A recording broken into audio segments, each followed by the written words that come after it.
Morning guys. Look at all these beautiful flowers around beside me. My wife Shirley did those. Now this morning I want to talk about my new worm farms.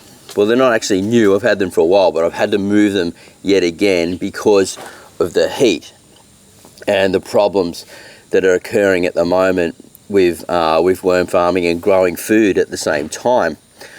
I'm solving two problems and it seems to be working for now, and I thought, hey, you need to share these things because when you do, other people learn and they can implement them too, and that just may be you. So come over with me, check out how I've set up these underground worm farms and how I'm growing food out of season, which is a little bit naughty to do.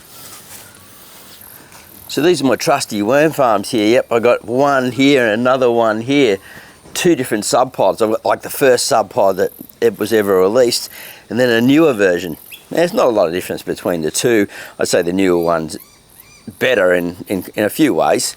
But what I've done is I've had to really fight and combat against this bad weather, right? So I've built these vertical poles that actually go up the side here and cover it with some shade cloth, and you can just pull the shade cloth on and off. I haven't connected it to it in any way. And then I put cross beams along here, and I've planted plants along the bottom, some lettuce and things, and even some chard, which are really sort of not right in season right now, but these cloths are 70% shade cloth, and the top sun that's coming straight down gets shaded.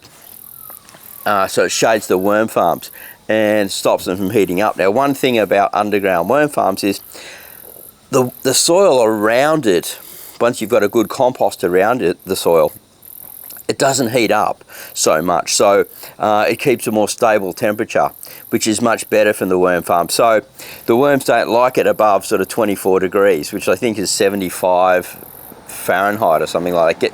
Let me know in the comments box down below if I've got that right. And so they can keep a consistent temperature. I can keep feeding the compost that's coming out of my kitchen into the system to feed the plants around there and keep a garden growing and keep my worm farms going, because they've been too hot. 34-degree days outside, 36s some days. It's just that outdoor temperature is just a bit warm for these worms. They dive down deep into the second tiers and things like that of the farms. They stop breeding, they go quiet, but in these systems they just keep going hard and just keep doing their thing.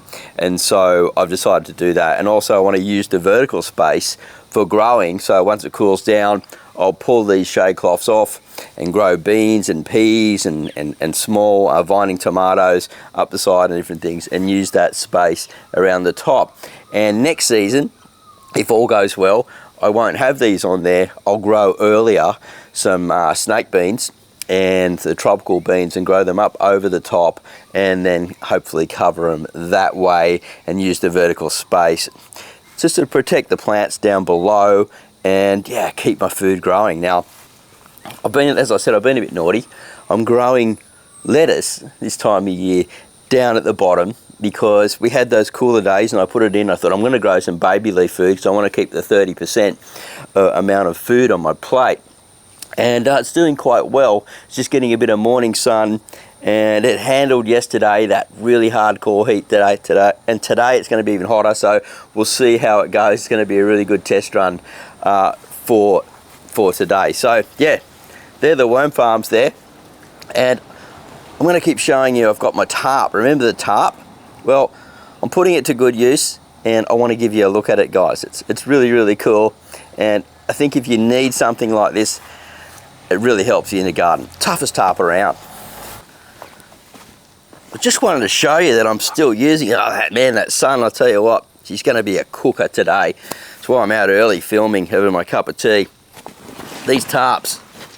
Now, if you haven't seen the video that I made about this tarp, I absolutely love the thing. It's covering over my compost at the moment, and it's actually, I don't want too much water into this compost here, and it's doing quite a good job protecting it.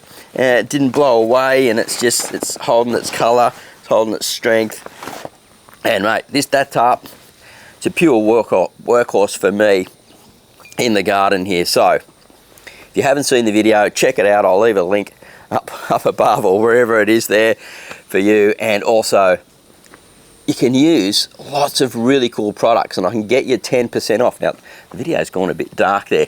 Let's move over to another spot, because I want to show you something that I really, really love also that you can get in Australia. But yeah, look, I want to show you what it is.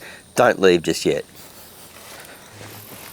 So this has become my new favourite thing to use around the garden. This is a bit of a long distance shot, isn't it?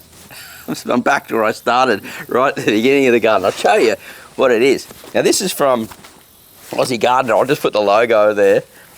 These guys have been really nice to me, and yeah, they're really helping out the channel, and they sponsor, but they don't sponsor me. They give me these products, and I'm affiliated to them, and you can get 10% off all these things. Now, I love this.